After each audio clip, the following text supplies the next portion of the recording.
Le Flash Info sur www.mazlec.net. Polémique autour des 15 jours de suspension d'activité de pêche et de commercialisation du poisson en provenance des lacs Nguéné et Nzougué dans la zone allant de Djolé à Lambaréné au lendemain de la découverte de la mort suspecte de poissons.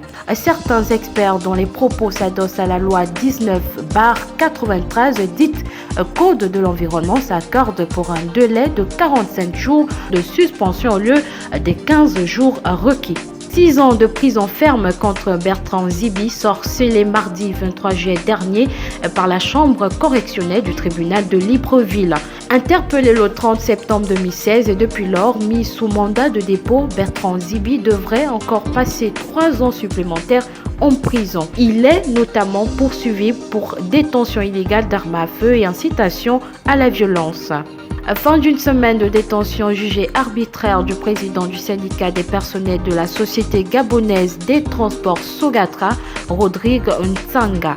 Il a été relâché des geôles de la police judiciaire le lundi 22 juillet dernier à la suite d'une interpellation aux allures de rapt initiée dans la foulée d'un mouvement de grève visant à l'amélioration des conditions de vie et de travail. Passation de charge ce jeudi 25 juillet entre les directeurs généraux sortants et entrants de la Caisse nationale de sécurité sociale CNSS. Dr Nicole Christiane Assélé passe le témoin à Romary Gislain Youmou. Un mot des sports, 7 contre 2 et 6 contre 1 ont été les scores les plus larges enregistrés lors de la deuxième journée du championnat de Maracana de la Ligue de l'Est hier. Des scores respectivement à mettre à l'actif des experts qui ont battu Foutre FC et le Carrefour Léomba qui a eu le dessus sur Maracana d'Akébéville. La troisième journée est attendue le week-end prochain.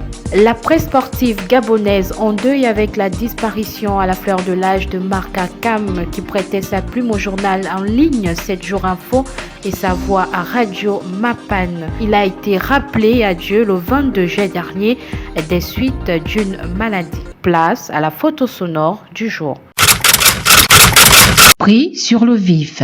Aminata Nzomba, président du syndicat national des communicateurs du secteur public au Gabon. Nous voulons produire, il n'y a pas de moyens, il n'y a pas d'argent, il n'y a pas de voiture, il n'y a pas d'enregistreur. Vous allez en salle de diffusion de la radio, il n'y a même pas de climatiseur. Vous travaillez dans la chaleur, dans un immeuble, dans une chaleur incroyable. Les casques manquent, la voiture émettrice n'a même pas de groupe électrogène pour alimenter les appareils qui sont à l'intérieur afin que nous puissions faire des directs et des émissions publiques. Nous n'avons rien de tout ça là. Nous n'avons même pas une salle de producteurs équipée.